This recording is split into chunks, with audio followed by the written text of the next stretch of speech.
ஃபேண்டிய store new promo இது மாதிரி பொண்ணு வீட்டுக்காரங்க வராங்க. இது மாதிரி பொண்ணு வீட்டுக்காரங்க வந்த உடனே ராஜியோடைய அம்மா ரொம்பவே பயந்து போகிறாங்க. அவங்க வந்து பேசி முடிச்சுட்டு போனதுமே உன்னுடைய நகை எங்கன்னு சொல்கிறியா அப்படின்ற மாதிரி ராஜியோடைய அப்பா கேட்பாங்க. மறுபடியும் ஆரம்பிச்சிட்டிங்களா, நான் தான் சொல்லிட்டு இருக்கேன்ல இது மாதிரி இருக்குன்றானே எங்கே இருக்குது சொல்லு அப்படின்ற மாதிரி தான் ஆர்குமெண்ட் பண்ணுவாங்க.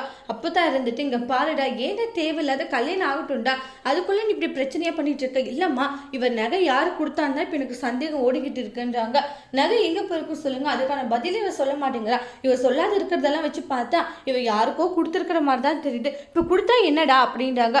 ஓ, கொடுத்தா என்ன உங்கள் எல்லாம் நீங்கள் சொல்லிட்டீங்க, அப்பாவை யாருக்கும் கொடுத்துருக்கா சொல்லி யாருக்கு கொடுத்த அப்படின்றாங்க. உடனே உன் பொண்ணுக்கு கொடுத்தியானோடனே ஷாக் ஆகுறாங்க.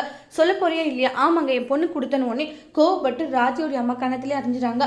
ஓடி பொண்ணு, அவளுக்கு நீ ஏன் நகை கொடுத்த? என்ன இருந்தாலும் பெத்த பொண்ணுக்கு செய்ய வேண்டியதை செஞ்சுதானே ஆகணும். அவளை பெத்த பொண்ணுன்னு சொல்கிற, அவளை என்றைக்கும் தலைமுழுகிட்ட பெத்த பொண்ணுன்னு வேற சொல்லிட்டு இருக்கியா? இங்கே பாரு, ஃபஸ்ட்டு கொடுத்த நகையை ஒழுங்கு மரியாதை இப்போ வாங்கிட்டு வா. இங்க அவளும் நம்ம பொண்ணு தானுங்க, கொடுத்த நகை எப்படிங்க கேட்க முடியுன்றாங்க.